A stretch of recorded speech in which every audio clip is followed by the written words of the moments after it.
terakhir Agustus itu semua karena kebaikan Tuhan boleh kita kembali beribadah.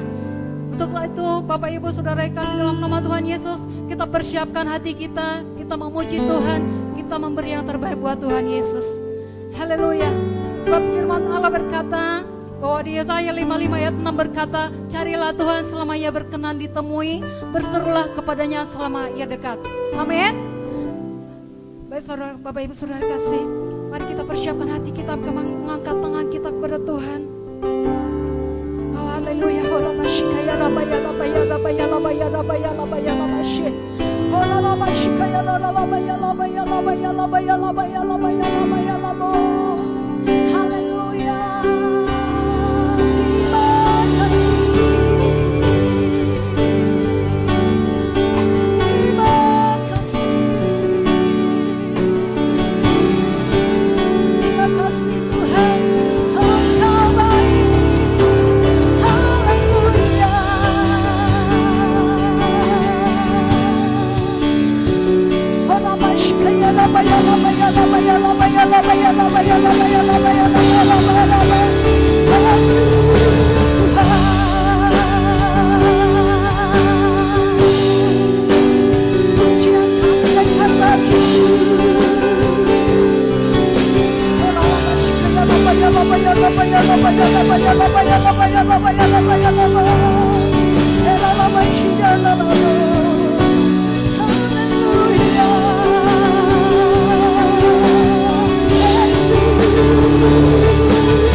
Makasih Tuhan, sepakat kami berdoa pagi hari ini. Terima kasih buat kebaikan-Mu, terima kasih buat anugerah-Mu, terima kasih Tuhan. Kau baik ya Bapa dalam hidup kami. Pujian syukur kami naikkan kepadamu ya Tuhan. Sebab Engkau Allah yang tidak pernah meninggalkan kami ya Tuhan. Tapi Kau selalu menolong kami ya Tuhan. Terima kasih Bapa, terima kasih Tuhan. Haleluya Yesus. Pujian kami Tuhan. Pujian dan syukurku ku bawa padamu.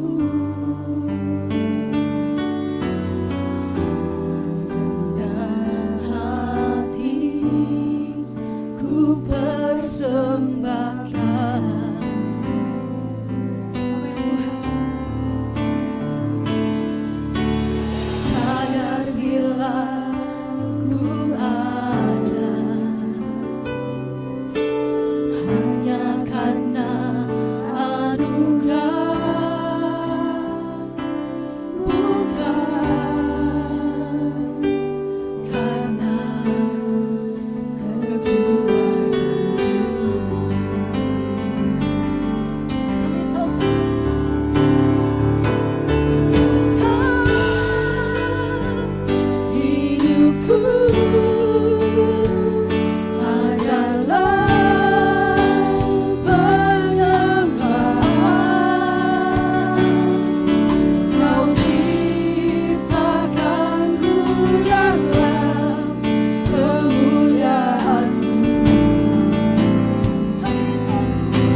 kuasai katakan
Bapa, kami ucap syukur Tuhan buat pagi ini.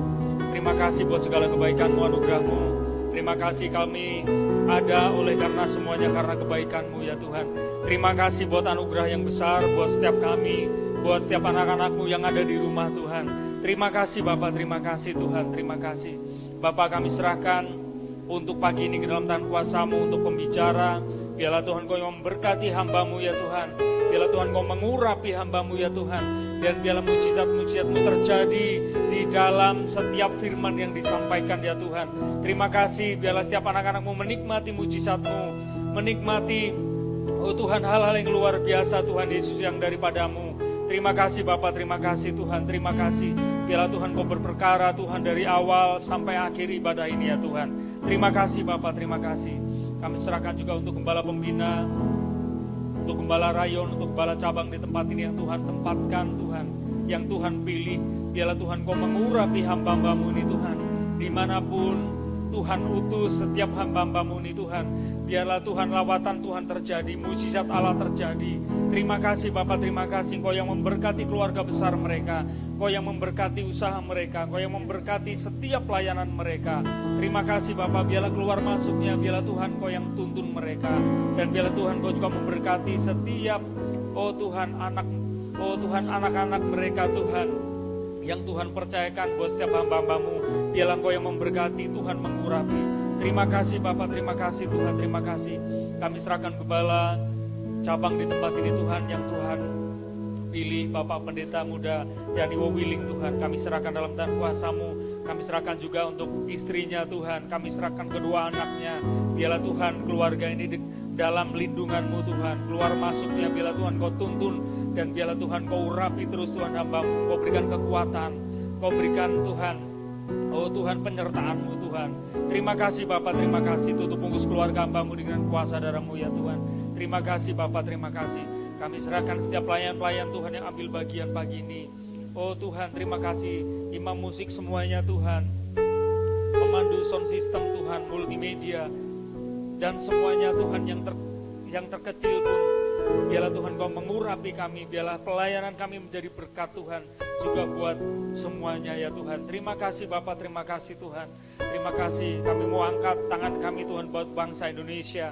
Terima kasih buat bangsa Indonesia, bangsa yang besar, bangsa yang Tuhan kasihi.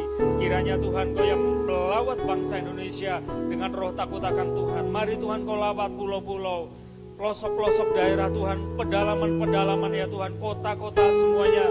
Tuhan lawat dengan roh takut akan Tuhan. Di dalam nama Tuhan Yesus, oh Tuhan, lawatan Allah terjadi atas Indonesia. Terima kasih ada kebangunan rohani terjadi atas bangsa ini Tuhan. Terima kasih Bapak, terima kasih. Dan melalui ibadah-ibadah online Tuhan, biarlah Tuhan Kau yang melawat, oh Tuhan, setiap jiwa-jiwa yang di bangsa Indonesia Tuhan. Melalui ibadah online banyak jiwa yang dituai ya Tuhan. Terima kasih, banyak yang mendengar tentang Injil Tuhan, sehingga mereka percaya dan diselamatkan Tuhan. Terima kasih Bapak, kami serahkan Tuhan untuk Bapak Presiden Joko Widodo Tuhan ke dalam tangan kuasa-Mu. Biarlah Tuhan Kau juga memberkati hamba-Mu ini. Biarlah Tuhan Kau memberkati setiap rencana-rencana untuk bangsa Indonesia. Biarlah Tuhan Kau mengurapi. Biarlah Tuhan Kau yang memberikan kebijaksanaan yang daripada-Mu Tuhan. Terima kasih hikmat yang daripada-Mu untuk memimpin bangsa Indonesia. Berkati keluarganya, berkati anak-anaknya, cucu menantunya, berkati juga wakil presiden Tuhan, Bapak Ma'ruf Amin Tuhan. Kau memberkati, Kau berikan kesehatan sempurna, Kau berikan juga memberkati keluarganya Tuhan. Kami serahkan juga untuk penasihat-penasihat presiden. Biarlah Tuhan hikmat yang daripada Tuhan saja turun atas mereka. Terima kasih Bapak.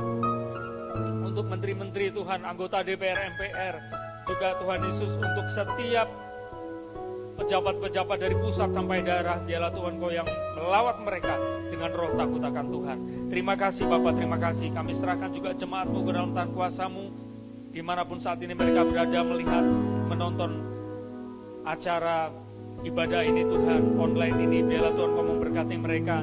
Di saat pujian penyembahan dinaikkan, di saat firman-Mu disampaikan, ada mujizat Allah terjadi. Di dalam nama Tuhan Yesus, keluarga demi keluarga Tuhan terjadi mujizat. Oh Tuhan, terima kasih. Mereka yang punya masalah, biarlah Tuhan Kau yang berikan kekuatan buat mereka untuk keluar dari masalah. Kau yang tuntun mereka. Mereka yang sakit Tuhan sembuhkan di dalam nama Tuhan Yesus. Bahkan mereka juga Tuhan Yesus yang menonton acara ini, mereka yang belum percaya kepadamu, biarlah Tuhan dari tempat ini mereka mendengar pujian penyembahan, mereka mendengar firman. Di dalam nama Tuhan Yesus, biarlah mereka disembuhkan dari sakit fisik, dari sakit apapun juga, di dalam nama Tuhan Yesus. Terima kasih Bapak, terima kasih. Kami serahkan seluruhnya ke dalam tangan kuasa-Mu. Bahkan persembahan-persembahan ini ditransfer Tuhan melalui rekening PGB Home. Tuhan, biarlah Tuhan Kau memberkati semuanya. Terima kasih Bapak, terima kasih. Terpujilah nama-Mu kekal selama-lamanya. Haleluya. Amin.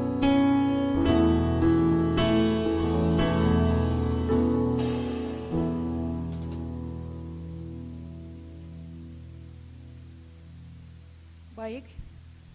Shalom Bapak kasih dalam nama Tuhan Yesus. Ada sukacita, amin. Percaya ketika kita menaikkan pujian, saya percaya yang sakit disembuhkan, amin. Yang berubah berat diberi kelegaan oleh Tuhan. Haleluya. Siap memuji Tuhan, amin. Haleluya.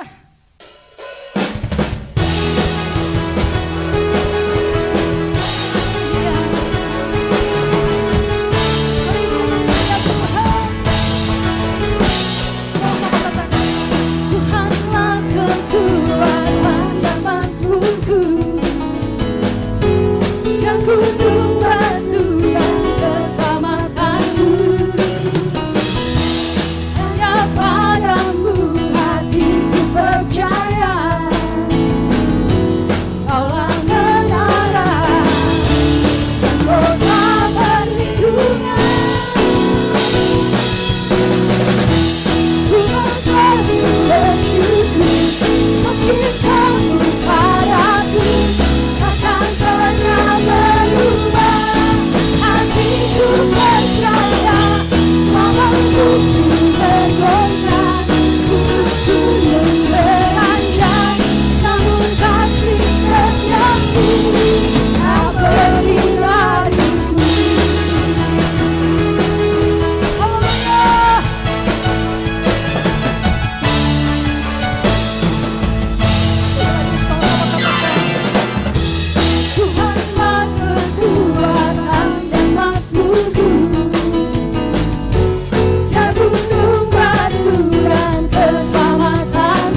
Selamat hari Minggu. Saya percaya kasih setia Tuhan selalu baru setiap pagi. Voice of Pentecost kali ini akan membahas mengenai dinamika kesembuhan ilahi. Apakah kamu pernah mengalami sakit dan disembuhkan Tuhan melalui mujizat? Atau malah pernah lihat orang yang sakit dan didoakan tapi nggak sembuh-sembuh? Jadi sebenarnya kesembuhan ilahi itu beneran ada atau enggak sih? Dan apakah pelayanan kesembuhan ilahi masih sesuai dengan kemajuan zaman now? Dalam Alkitab ada ratusan ayat janji Tuhan bagi kesembuhan umatnya. Banyak peristiwa dicatat orang-orang mengalami kesembuhan secara mujizat. Contohnya dalam perjanjian lama, Raja Hizkia yang disembuhkan atau Naaman yang disembuhkan dari penyakit kusta dan masih banyak lagi. Perjanjian baru juga mencatat ada begitu banyak peristiwa mujizat kesembuhan ilahi, baik melalui pelayanan Tuhan Yesus maupun melalui pelayanan para rasul. Nah, sebagai insan Pentakosta, kita percaya bahwa kesembuhan ilahi terjadi karena pengorbanan Tuhan Yesus di atas kayu salib. Kita percaya bahwa mujizat tetap terjadi sampai sekarang karena Allah masih terus melakukan perbuatannya yang ajaib, yang melampaui kemampuan manusia dan hukum alam. Yang harus kita pahami sebagai insan Pentakosta adalah bahwa pengajaran Injil harus berpusat kepada Yesus yang adalah juru selamat kita, penyembuh yang membaptis dengan Roh Kudus, yang menguduskan kita dan Raja yang akan datang kembali. Jadi, pelayanan kesembuhan ilahi tidak terpisahkan dalam pemberitaan Injil karena Tuhan Yesus adalah Sang Penyembuh. Pelayanan kesembuhan ilahi ini bisa melalui doa dari hamba Tuhan maupun doa pribadi si penderita penyakit itu sendiri. Tempatnya bisa di mana aja. Bisa dari KKR, ibadah onsite, ibadah online, atau bahkan dari rumah loh. Ada dua hal yang akan kita bahas terkait dinamika pelayanan kesembuhan ilahi ini. Yang pertama, apakah semua orang sakit yang didoakan pasti mengalami kesembuhan? Kalau janji Tuhan sih, ya dan amin. Tuhan Yesus sudah mati di kayu salib untuk kesembuhan kita. Terus kok nggak sembuh? Masalahnya bukan ada di janji Tuhannya, tapi ada di faktor yang mungkin ada di dalam diri kita yang harus diselesaikan lebih dulu. Forum Teolog GBI dalam pandangan teologis tentang penyakit memaparkan ada beberapa fakta mengenai penyakit. Yang pertama, ada penyakit akibat dosa kita. Yang kedua, ada hukuman Allah. Yang ketiga, karena perizinan dan kedaulatan Tuhan. Yang keempat, penyakit karena kejahatan iblis. Yang kelima, penyakit karena ulah manusia yang tamak, serakah, korup, dan destruktif. Untuk itulah kita perlu terbuka, mengaku dosa kita, memohon dan berdoa dengan iman. Seperti yang tertulis dalam Yakobus 5 ayat yang ke-14 sampai 16. Pelayanan ini merupakan bagian dari pelayanan yang dilakukan gereja. Tetapi hamba Tuhan dan gereja bukanlah Sang Penyembuh. Yang menyembuhkan tetap Tuhan Yesus sendiri. Hamba Tuhan dan gereja hanyalah alatnya. Jika seseorang didoakan dan gak sembuh saat itu juga, bukan berarti kita boleh seenaknya bilang, wah kamu gak beriman nih. Atau wah kurang doa ya. Proses kesembuhan ada yang langsung terjadi, yang artinya langsung sembuh setelah didoakan. Namun ada juga yang harus melalui beberapa proses, seperti konseling, atau didoakan beberapa kali baru mengalami kesembuhan. Yang kedua, apakah pelayanan kesembuhan ilahi masih sesuai atau relevan dengan situasi saat ini? Sudah jelas perintah Tuhan bagi kita sebagai anak Tuhan untuk mendoakan orang sakit tidak pernah dicabut. Justru pelayanan ini berjalan selaras dengan penginjilan. Namun kenyataannya gak mungkin dong kita bikin acara di lapangan bola terus ngumpulin semua orang yang sakit. Atau datang seenaknya ke rumah sakit. Apalagi ke ruang isolasi penderita COVID. Dan mendoakan mereka secara langsung agar mereka mengalami kesembuhan. Kenapa gitu? Karena pemerintah sudah mengeluarkan protokol kesehatan yang begitu ketat. Jika kita melanggar peraturan ini, maka kita sama aja lagi melawan pemerintah. Dalam catatan Christian Evangel, ada satu kejadian pada tahun 1918 sampai 1919, di mana pandemi flu Spanyol menjadi momok mengerikan bagi dunia. Ada sekitar 50 juta orang meninggal akibat pandemi ini. Tetapi yang menarik, insan Pentakosta pada saat itu mengikuti anjuran pemerintah untuk meniadakan pertemuan ibadah dan mengkarantina yang sakit. Mereka tetap tinggal di rumah dan berdoa. Tetapi mereka terus menyatakan bahwa Allah adalah tabib. Sama seperti yang kita lakukan sekarang ini nih. Luar biasanya, Dampaknya adalah banyak orang yang lahir baru dan disembuhkan dari sakit penyakit akibat pandemi tersebut. Kesaksian iman mereka kepada Allah dan doa membuat mereka mampu melewati krisis. Keterbatasan pelayanan karena social distancing bukan berarti pelayanan kesembuhan ilahi menjadi tidak relevan atau membuat kita tidak bisa melakukan pelayanan kesembuhan ilahi. Tuhan memberikan ide-ide kreatif melalui sarana yang ada di sekitar kita nih. Misalnya sosial media dan teknologi informasi. Seperti pada zaman rasul-rasul yang secara kreatif menggunakan media perantara dan diurapi Roh Kudus. Seperti sapu tangan atau kain yang pernah dipakai oleh Paulus menyembuhkan segala penyakit dan mengusir roh jahat saat diletakkan di atas orang-orang yang sakit.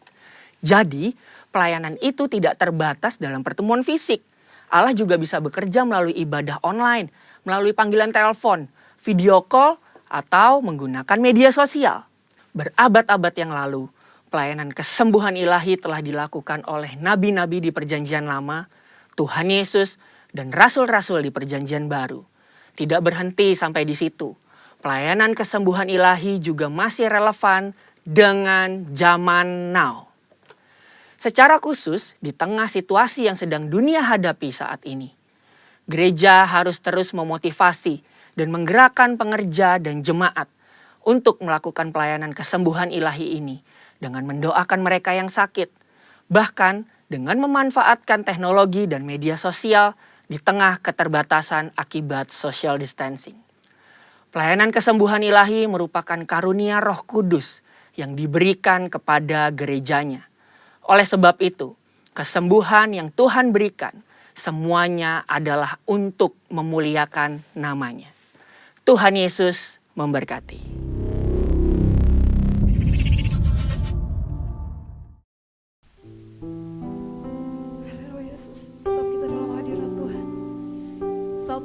Saatnya kita akan mendengarkan kebenaran firman Tuhan. Kita persiapkan hati kita. Terima kasih Tuhan. Katakan terima kasih Tuhan. Terima kasih buat pembelaan-Mu bagi kami Tuhan. Terima kasih Tuhan buat kebaikan-Mu, kemurahan-Mu ya Tuhan. Oh terima kasih ya Tuhan. Saatnya kami dengarkan firman-Mu ya Tuhan. Kau mau merapi setiap kami ya Bapa. Shikaya la baya la baya la baya la baya la baya la baya la shikaya la hora ma shikaya la baya la baya la baya la baya la baya hora ma shikaya la baya la baya la baya la baya la baya la baya la baya la baya la baya Roh Kudus yang merapi kami ya Tuhan. Hora ma shikaya la baya la baya la baya la baya la baya la baya la baya la baya la baya la baya la baya la baya la baya la baya la baya la baya la baya la baya hora ma shikaya la baya la baya la baya la baya la baya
rindukan Kau hadir di sini saat ini, Tuhan.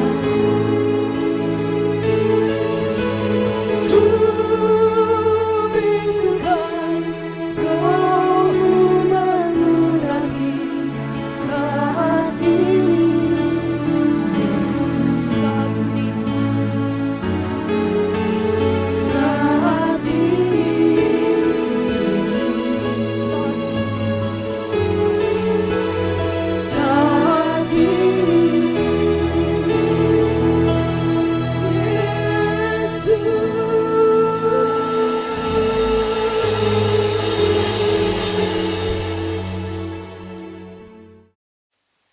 Puji nama Tuhan, shalom kekasih-kekasih Tuhan. Sebelum kita mendengarkan kebenaran firman Tuhan, mari kita tundukkan kepala, kita berdoa.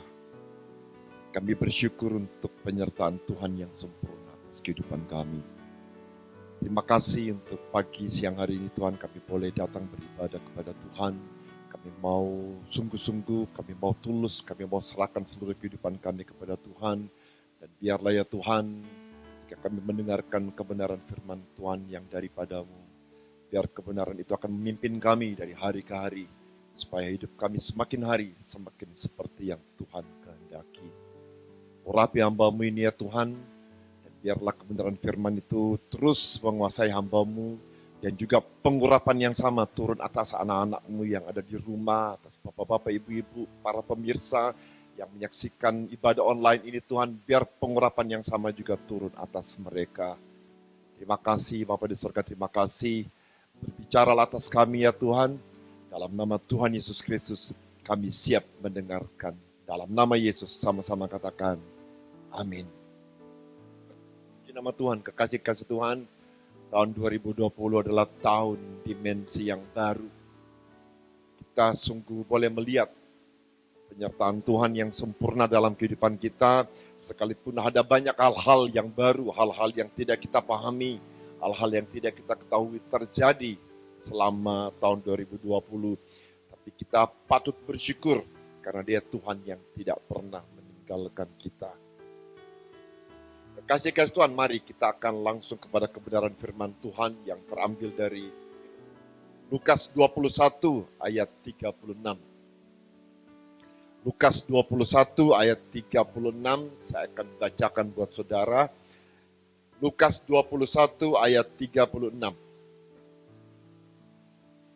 Berjaga-jagalah senantiasa sambil berdoa, supaya kamu beroleh kekuatan untuk luput dari semua yang akan terjadi itu, supaya kamu tahan berdiri di hadapan Anak Manusia.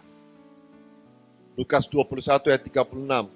Berjaga-jagalah senantiasa sambil berdoa, supaya kamu beroleh kekuatan untuk luput dari semua yang akan terjadi itu, supaya kamu tahan berdiri di hadapan Anak Manusia.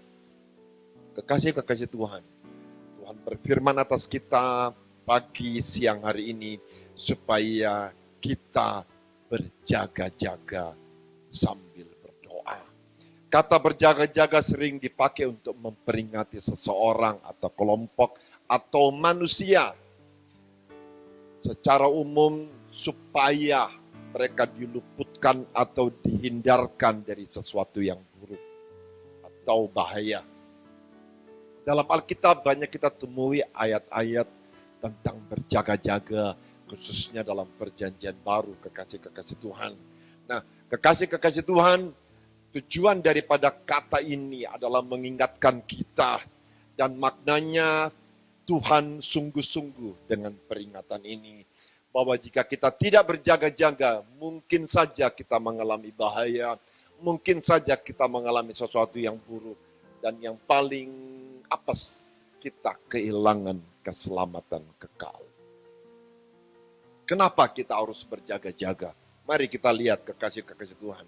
Ada beberapa poin yang saya mau share buat Bapak Ibu. Markus 13 ayat 33 sampai dengan 37. Markus 13 ayat 33 sampai dengan 37 saya akan bacakan Bapak Ibu. Markus 13 ayat 33 sampai dengan 37. Perhatikan baik-baik Bapak Ibu. Perikop daripada pembacaan firman ini adalah nasihat supaya berjaga-jaga. Ayat 33, hati-hatilah dan berjaga-jagalah, sebab kamu tidak tahu bila manakah waktunya tiba. Dan halnya sama seperti seorang yang bepergian, yang meninggalkan rumahnya dan menyerahkan tanggung jawab kepada hamba-hambanya, masing-masing dengan tugasnya, dan memerintahkan penunggu pintu supaya berjaga-jaga. Karena itu berjaga-jagalah, sebab kamu tidak tahu bila manakah Tuhan rumah itu pulang, menjelang malam, atau tengah malam, atau larut malam, atau pagi-pagi buta. Supaya kalau ia tiba-tiba datang, jangan kamu didapatinya sedang tidur. Apa yang kukatakan kepada kamu, kukatakan kepada semua orang, berjaga-jagalah. Kekasih-kekasih Tuhan, apa yang dimaksud dengan kata hati-hati dan berjaga-jagalah? Hati-hati artinya kekasih-kekasih Tuhan, sebelum kita melakukan sesuatu, kita pikirkan matang-matang resikonya. Ketika kita pikirkan matang-matang dampaknya, kekasih-kekasih Tuhan. Itu yang Tuhan maksud dengan berhati-hati. Artinya kita jangan sembarangan dengan hidup kita. Bahwa hidup kita itu harus selalu mendatangkan kebaikan, bukan saja buat kita, tapi juga buat banyak orang. Sedangkan kata berjaga-jaga itu ditujukan supaya kita mempersiapkan diri untuk kedatangan Tuhan Yesus yang kedua kali. Kita beriman, kita punya iman, setiap orang percaya punya iman bahwa Tuhan Yesus akan datang yang kedua kali, dan kata firman Tuhan, waktunya semakin dekat. Kapan waktunya, kekasih-kekasih Tuhan? Dikatakan firman Tuhan ini menjelang malam, atau tengah malam, atau larut malam, atau pagi-pagi buta. Kekasih-kekasih Tuhan, banyak hamba-hamba Tuhan mengatakan ini sudah waktu-waktu malam. Waktu-waktu di mana Tuhan Yesus sudah mau datang. Dan waktunya sudah amat dekat. Artinya kekasih-kekasih Tuhan, kapan saja Tuhan Yesus datang, kita semua harus siapkan diri. Kita semua harus berjaga-jaga. Arti dari jaga-jaga ialah persiapkan dirimu, baik atau tidak baiknya waktu. Apa yang disiapkan? Hidup. Hidup yang benar. Hidup yang berkenan kepada Allah. Hidup yang tidak bercacat celah. Ada hubungan yang kita bangun dengan Tuhan, kekasih-kekasih Tuhan. Dan jika kita melakukan bagian kita, kita berjaga-jaga, kita siapkan hidup kita, kita sayang sama Tuhan, hidup kita berkenan, kekasih-kekasih Tuhan. Dikatakan firman Tuhan, kita termasuk orang-orang yang diangkat dan hidup selama-lamanya dengan Tuhan. Saudara perhatikan, masih ingat sebuah firman ayat mengatakan, doa orang yang benar besar kuasanya. Perhatikan kekasih-kekasih Tuhan, orang yang benar. Haleluya. Kekasih-kekasih Tuhan, dia pasti datang. Yang kedua, Matius 26 ayat 41. Berjaga-jagalah dan berdoalah, supaya kamu jangan jatuh ke dalam pencobaan. Roh memang penurut, tetapi daging lemah. Ayat ini dihubungkan dengan kata tidur.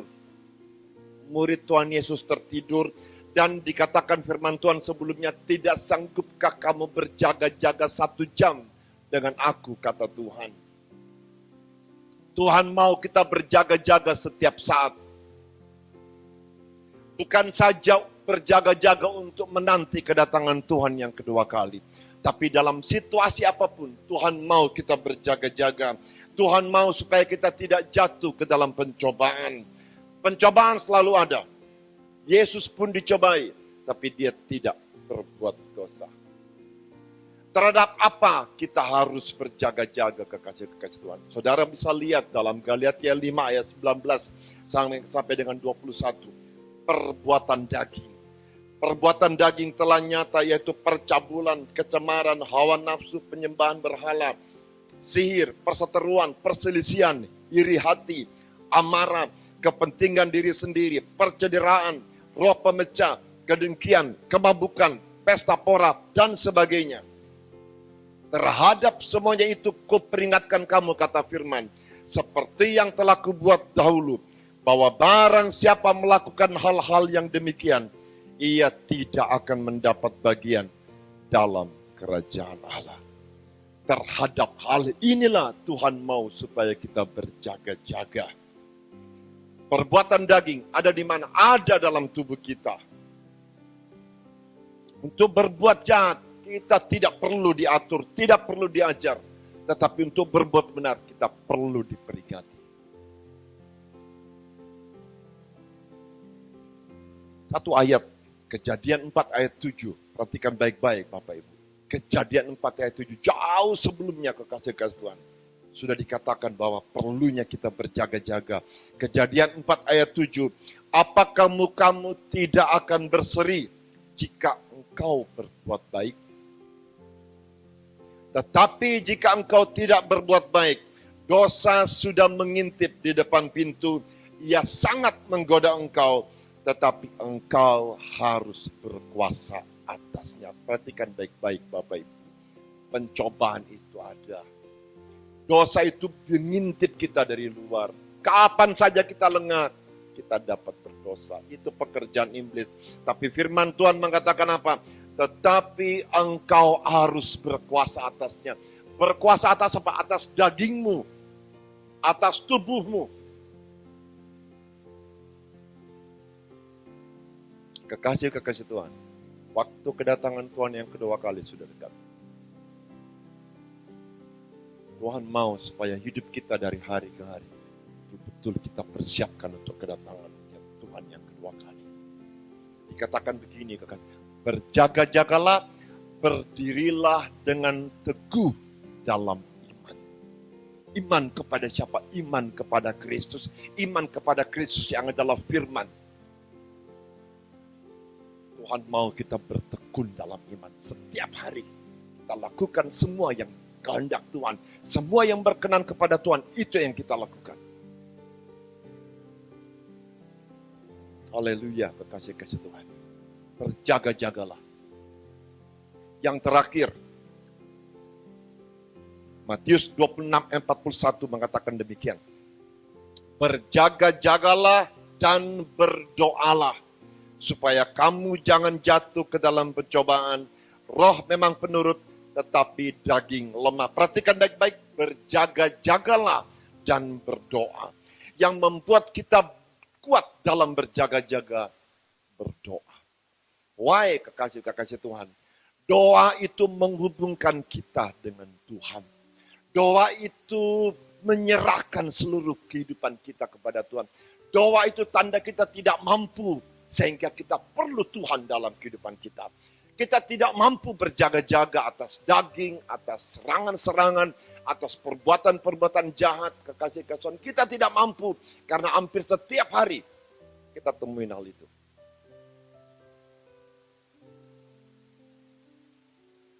Dengan berdoa, kita menyerahkan hidup kita kepada Tuhan. Dengan berdoa, kita menyerahkan seluruh rencana hidup kita kepada Tuhan. Dan kita membiarkan Tuhan melakukan dalam kehidupan kita. Kekasih-kekasih Tuhan, kita harus berdoa. Doa itu hubungan. Seorang yang baru pacaran, awal-awal pacaran pasti akan kaku. Tapi semakin sering mereka jalan sama-sama, lama-lama mereka akan semakin baik, semakin bagus hubungannya, semakin berubah mungkin panggilannya. Sama seperti istri saya dengan istri saya, pertama mungkin panggil nama, ketika mulai pacaran sudah mulai ada tanda kutip yang. Dan sampai kepada sejak kita menikah, kita sudah mulai berbeda panggilannya. Perhatikan baik-baik kekasih-kekasih Tuhan. Ada yang berbeda. Ketika semakin sering kita berdoa kepada Tuhan. Bukan saja kualitasnya yang naik. Sikap hidup kita terhadap Tuhan berbeda. Semakin sering kita berdoa, sikap hati kita kepada Tuhan yang adalah Bapa dan Tuhan bagi kita, kekasih Tuhan, itu tanda bahwa kita benar-benar dekat dengan Tuhan, punya hubungan dengan Tuhan. Dan arti daripada kita berdoa, kita semakin dekat dengan Tuhan, tujuannya cuma satu, supaya hidup kita seperti yang Tuhan mau. Supaya jadilah kehendak-Mu di bumi seperti di sorga. Di mana itu di bumi? Dalam hidup kita seperti di sorga. Kekasih Tuhan, tujuan Allah jelas. Tujuan Allah, Dia mau hidup kita seperti yang Dia kehendaki. Tujuan Allah adalah supaya kita seperti dengan Tuhan sendiri. Karena itu kekasih Tuhan, proses-proses yang kita terus lakukan dalam setiap hari, proses-proses yang kita alami setiap hari, tujuannya cuma satu. Kalau semakin hari kita semakin jauh daripada Tuhan, saudara akan kehilangan keselamatan, hidupmu hancur. Amin, kekasih Tuhan. Tuhan mau hidup kita semakin hari seperti yang Tuhan mau. That's why, kekasih Tuhan, kita harus berjaga-jaga. Bukan saja berjaga-jaga karena Tuhan Yesus mau datang. Karena berpikir, wah mungkin minggu depan atau tahun depan ini waktu semakin dekat. Ini saatnya saya bertobat. No, kekasih Tuhan. Setiap hari kita harus persiapkan hidup kita. Who knows, siapa yang tahu saudara bisa lewat besok. Siapa yang tahu kita bisa lewat ketika kita pulang. Saya punya teman, tidak cukup dekat, tapi cukup tahu. Saya tahu dia sehat, saya tahu dia seorang dokter.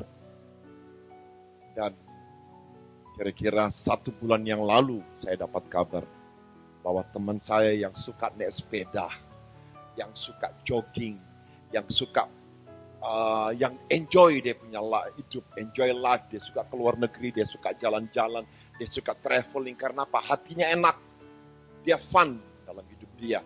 Tetapi kekasih Tuhan, saya dengar kemarin, kekasih apa yang terjadi? Dia meninggal. Kenapa dia meninggal? No one knows. Katanya COVID-19. Kekasih Tuhan, no one knows about his life. Tidak ada yang tahu tentang hidup ini. Oleh karena itu kekasih Tuhan, setiap hari kita harus berjaga-jaga. Ada hal-hal yang kita perjuangkan dalam berjaga-jaga. Supaya kekasih Tuhan, satu, kita tidak jatuh ke dalam pencobaan. Yang kedua, kita persiapkan diri ketika Tuhan Yesus datang. Dan yang ketiga, Tuhan mau kekasih Tuhan, kita harus sungguh-sungguh berdoa. Satu hal sebelum saya tutup, yang merupakan kesaksian hidup. Saya lupa berapa puluh tahun yang lalu, ini sekitar tahun-tahun 1995 ke atas, atau 98 atau 99, saya lupa dengan tepat. Saya mengalami suatu masalah yang cukup konflik, cukup besar, yang tanda kutip, saya terseret untuk terlibat dalam masalah itu. Dan ini, kalau soal-soal berantem, kayaknya sih enggak. Saya tidak akan separno itu, saya tidak akan bilang seperti orang yang ketakutan, tidaklah. Tapi ini masalah yang jauh lebih besar, yang kemungkinannya lebih buruk. Saya menganggap ini sebuah peristiwa yang akan mempengaruhi banyak orang. Jadi kekasih Tuhan, sejak saat itu, saya betul-betul ketakutan. Saya takut diculik, saya takut di apa. Sampai saya benar-benar curiga dengan siapa saja. Selain ketika saya ada di rumah. Di kantor saya penuh curiga. Ketika saya pulang naik motor, kekasih Tuhan, saya pelan-pelan, saya selalu bercuriga dengan orang yang di belakang saya. Atau mungkin orang yang tiba-tiba melambung saya, kemudian atau lihat saya curiga. Pikiran saya cuma satu, berantem aja nih. Tapi bukan berantemnya yang saya takut, kekasih Tuhan. Ketika apa? Ketika orang sudah mulai dor, ya udah lewat. Nah, kekasih Tuhan, saya sungguh-sungguh berjaga-jaga secara fisik. Tapi saya tidak jaga saya punya hati. Saya tidak jaga suasana hati saya. Jadi fisik saya yang saya jaga. Kalau ada yang serang saya akan begini. Semua saya perhitungkan dengan baik. Itu maksud daripada berjaga-jaga. Sampai kepada suatu hari, saat sekitar 2 minggu saya mengalami ketakutan dan berjaga-jaga seperti itu. Sampai kepada satu hari saya bilang ini, saya benar-benar butuh Tuhan. Dan akhirnya saya ingat ketika saya pulang dari kantor, saya naik motor. Tiba-tiba Tuhan kasih saya satu ayat. Dan sampai sekarang saya ingat ayat ini. Roma 10 ayat 11. Dikatakan begini. Karena kitab suci berkata, barang siapa yang percaya kepada dia, tidak akan dipermalukan. Kekasih-kekasih Tuhan. Kenapa saya harus berjaga-jaga? Orang yang saya hadapi, dia sanggup merubah suasana. Dia sanggup melakukan apa saja, tanda kutip secara manusia. Dia punya power. Tidak seperti saya. Saya mungkin 1000 kali bandingannya. Sangat punya power. Jadi saya betul-betul saya ketakutan. Tapi ketika Tuhan jamah hidup saya belajar percayakan cuma Tuhan yang sanggup tolong saya. Apa yang saya jaga, kekasih-kekasih? Hati saya yang saya jaga. Bahwa sejak hari itu, berdasarkan firman ini, kemanapun saya pergi, saya selalu tinggikan nama Tuhan. Saya berdoa, sekali-kali yang jahat tidak akan menimpa aku. Saudara tahu, ini merupakan kekuatan buat saya. Dan sejak hari itu, ketakutan saya hilang. Saya percaya tidak ada yang jahat yang dapat menimpa aku. Dan saudara, saya tidak tahu tiba-tiba, tanpa saya sadar, itu masalah sampai ini hari, rupa-rupanya, tidak ada yang terjadi sama saya. Selain orang cuma cerita, Yani kamu akan diginiin, kamu akan begini, kamu akan begini. Semua cuma cerita. Saya sungguh melihat pembelaan Tuhan sempurna atas kehidupan kita. Kekasih-kekasih Tuhan, begitupun dengan berjaga-jaga yang Tuhan mau. Supaya yang jahat tidak menimpa kita, supaya kita tidak kehilangan keselamatan kekal. That's why Tuhan mau kita berjaga-jaga. Dia mau supaya kita kedapatan layak berkenan. Oleh karena itu kekasih-kekasih Tuhan, supaya kita kuat dalam berjaga-jaga, senantiasa berdoa. Jadikan dia Bapamu. Ada masa-masa di mana kita berdoa, kita panggil dia Tuhan. Ketika kita panggil dia Tuhan, kita menempatkan diri kita sebagai umat. Tapi ketika kita panggil dia Bapa, kita menempatkan diri kita sebagai anak. Kalau saudara datang sebagai anak, saya percaya. Sama seperti anak saya datang kepada saya meminta apa. Ketika masih kecil, saya akan berusaha memberikan apa yang baik dan menyenangkan hatinya. Hal yang sama juga dengan Bapa kita di surga. Haleluya. Satu hal sebelum saya tutup. Ada satu firman Tuhan yang juga dalam sikap berjaga-jaga, saudara harus lakukan. 2 Timotius 4 ayat 2. Demikian firman Tuhan. 2 Timotius 4 ayat 2. Beritakanlah firman. Siap sedialah baik atau tidak baiknya waktu. Nyatakanlah apa yang salah. Tegurlah dan nasihatilah dengan segala kesabaran dan pengajaran. Perhatikan baik-baik kekasih-kekasih Tuhan. Satu hal sebelum saya tutup, apa yang Tuhan mau supaya firman diberitakan. Semua hal-hal yang datangnya daripada Tuhan, firman itu keluar dari mulutmu. Beritahukan kepada orang lain. Dikatakan firman Tuhan, siap sedialah baik atau tidak baiknya waktu. Ini mungkin bukan waktu-waktu yang baik.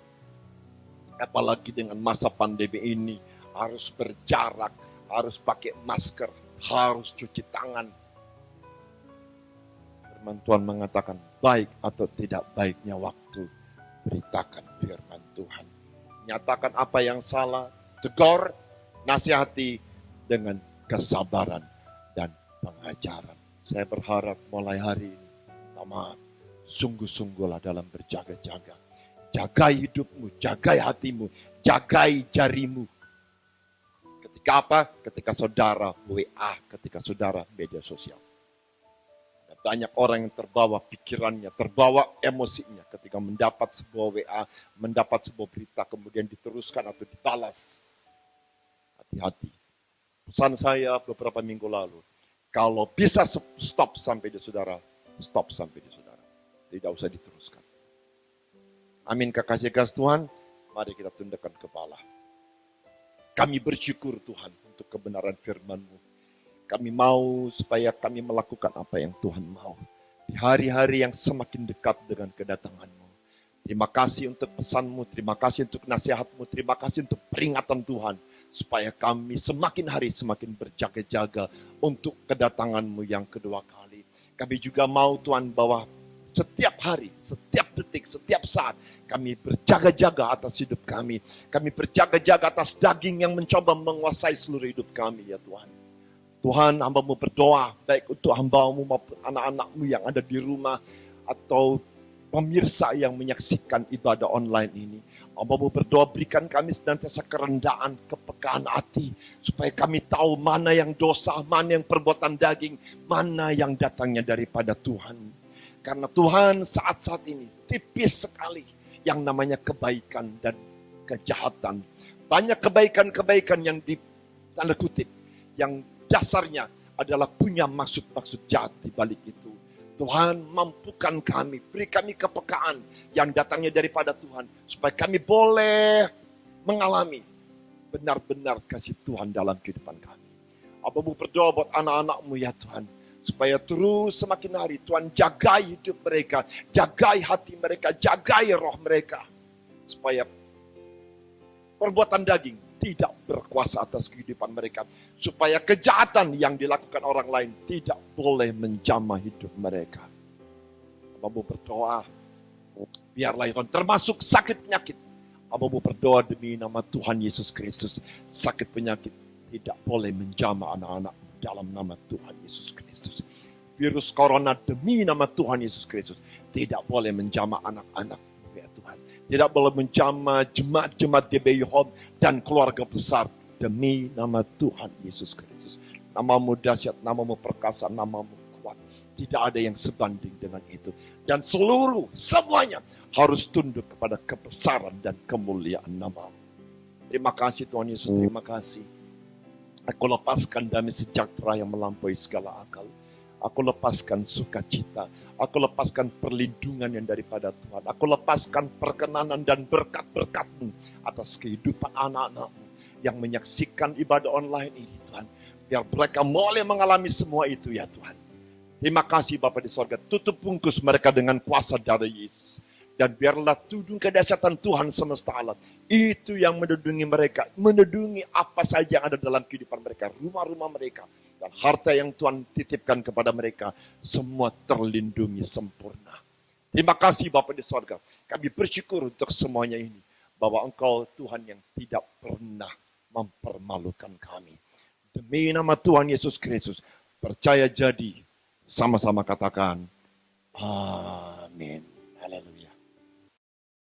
Baik Bapak Ibu, saatnya kita akan mendengarkan pengumuman untuk sepekan. Persembahan via transfer. Bapak Ibu dapat memberikan persembahan minggu ini melalui nomor-nomor rekening yang tertera di layar. Untuk persembahan umum dan perpuluhan, saudara dapat mentransfer ke rekening GBI Home. Untuk persembahan pembangunan, saudara dapat mentransfer ke rekening pembangunan. Dan untuk persembahan event dan misi, saudara dapat mentransfer ke rekening event dan misi. Demikian warta sepekan GBI Home. Terima kasih, Tuhan Yesus memberkati. Shalom.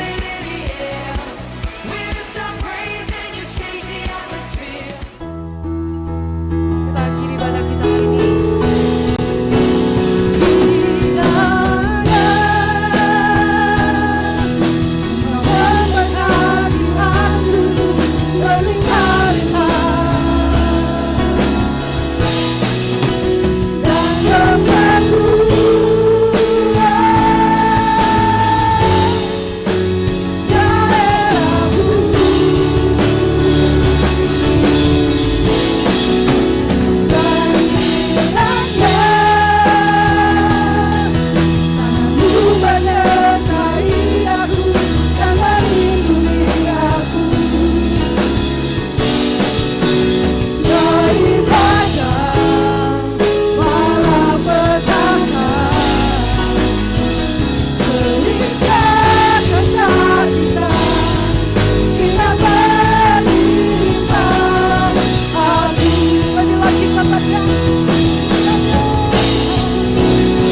kekasih Tuhan, sebelum kita akhiri ibadah online ini, mari kita akan terima berkat dari Tuhan sendiri. Mari punya iman yang sama dengan saya. Angkat tanganmu, angkat tinggi-tinggi, dan arahkan hatimu kepada Bapamu yang di sorga. Diberkatilah engkau berlimpah-limpah. Diperluas daerahmu, diperluas pelayananmu, diperluas pekerjaanmu, diperluas usaha-usahamu, diperluas studimu. Dan apa saja yang kau kerjakan dan rencanakan demi nama Tuhan Yesus, diberkati dan beruntung. Dan biarlah tangan Allah yang perkasa itulah yang menyertai engkau dan menjauhkan engkau daripada yang jahat. Sehingga segala sakit penyakit, kecelakaan, kenaasan, kegagalan, kesia-siaan, ketidakberuntungan tidak akan pernah menimpa kamu lagi. Bapa di surga akan melakukan semua itu. Dalam cinta kasih Tuhan kita Yesus Kristus, penyertaan kekuatan penghiburan dari Roh Kudus menyertai kita sejak saat ini sampai Tuhan Yesus datang dan sampai selama-lamanya. Percaya, terima, dan jadi. Sama-sama katakan amin. Haleluya. Puji nama Tuhan. Shalom. Tuhan Yesus memberkati.